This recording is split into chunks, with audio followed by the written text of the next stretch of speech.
हरे राम हरे कृष्ण। श्रीमद् वाल्मीकि रामायण के अयोध्या कांड के 73वें और 74वें सर की कथा करेंगे। राजकुमार भरत अपने ननिहाल से अयोध्या लौट चुके हैं और अपने पिता का दर्शन नहीं कर पाते हैं, तो सीधे वो अपनी माता कैकेयी के कक्ष में जाते हैं और अपनी माता से जब पूछते हैं कि पिता महाराज कहाँ हैं, तो जब उनकी माता बताती हैं कि वो उस गति को प्राप्त हो गए हैं जो इस पृथ्वी लोक पे जो लोग भी आते हैं वो अंतिम गति को, जिस गति को प्राप्त होते हैं उसी गति को तुम्हारे पिता महाराज उस गति को प्राप्त हो चुके हैं। अब विलाप करते हुए फिर वह जब राम और लक्ष्मण के बारे में पूछते हैं, तब उनकी माता बताती हैं कि वह राम को मैंने वनवास का वर मांग लिया, इसलिए वो दंडकारण्य में चले गए हैं, उनके साथ सीता और लक्ष्मण भी चले गए हैं।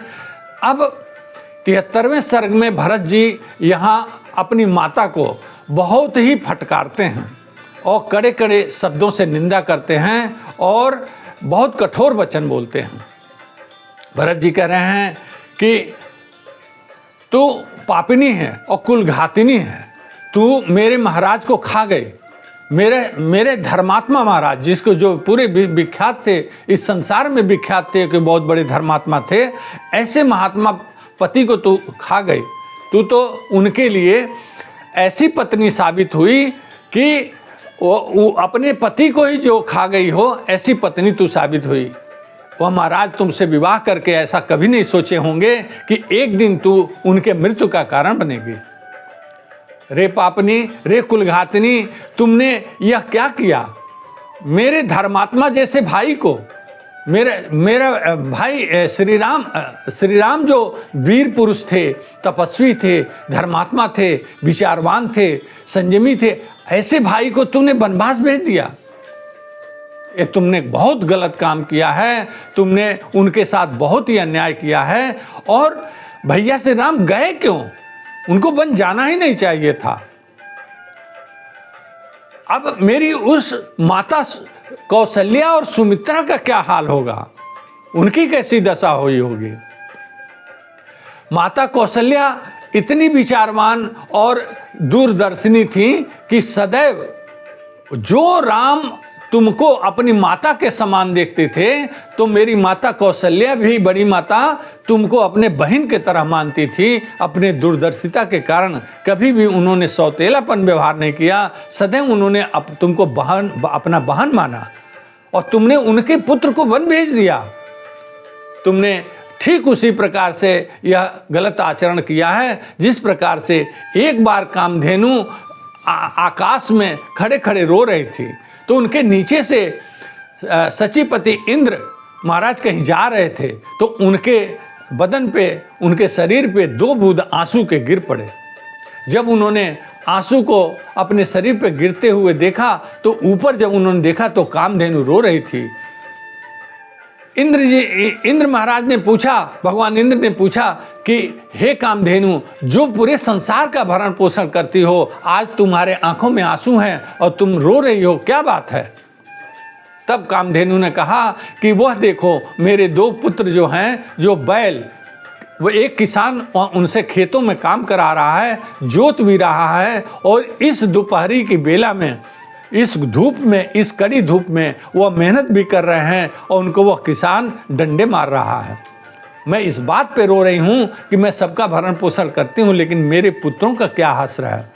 तब सचीपति इंद्र ने इस बात को स्वीकार किया कि इस दुनिया में, इस संसार में अगर सबसे बड़ा कोई दुख है एक माता के लिए, तो वो उसके पुत्र का जो दुख होता है वह सबसे बड़ा दुख होता है। तुमने यह कार्य ठीक उसी प्रकार से किया है और तभी से इस जगत में विख्यात हो गया। इंद्र के स्वीकार करने के बाद इस जगत में विख्यात हो गया कि माता के लिए सबसे बड़ा दुख कोई है तो उसके पुत्र का दुख ही सबसे बड़ा दुख है। तुमने माता कौशल्या के साथ वही व्यवहार किया है। उनके पुत्र राम को, जो इतना बड़ा धर्मात्मा हो, जो तुमको अपने माँ के साथ साथ तुम्हें भी उतना ही सम्मान देता था, वह व्यक्ति, उसको तुमने वनवास दे दिया। वनवास में जाने लायक तुम हो, तुम पापनी हो। तुमने बहुत बड़ा पाप किया है, तुमने यह धर्म का आचरण नहीं किया है। इस प्रकार से फटकारते हुए वह अपनी माता का पूरे 2 सर्गों में वाल्मीकि जी ने 73वें और 74वें सर्ग में भरत जी द्वारा अपनी माता कैकेयी को फटकारना और कड़े शब्दों में निंदा करने के जगह जगह उन्होंने भरत जी के संवाद में आता है पापिनी, कुलघातनी, अधर्मी, यह सब शब्दों से वह संबोधित करते हैं और कहते हैं कि अब मैं भैया राम को लेने जाऊंगा, तेरे इच्छा के विपरीत मैं यह राज्य कतई नहीं ग्रहण करूंगा। और इक्ष्वाक वंश की यह परंपरा रही है कि जो राजा का बड़ा पुत्र होता है वही राज्य संभालता है और छोटे भाई उसको राज्य संभालने में मदद करते हैं। तो तेरे मनसा, तेरे इच्छा के विपरीत देख, अब मैं वन में जाऊंगा और भैया राम को ला करके उनको राज्य मैं सौंपूंगा, उनका राज्याभिषेक करवाऊंगा और मैं उनका दास बन करके इस राज्य को चलाने में उनकी मैं मदद करूंगा और मेरे पिता का मैं अब दाह संस्कार करूंगा, अंतिम संस्कार मैं ही करूंगा, उसके बाद मैं वन में जाऊंगा भैया राम को लेने के लिए।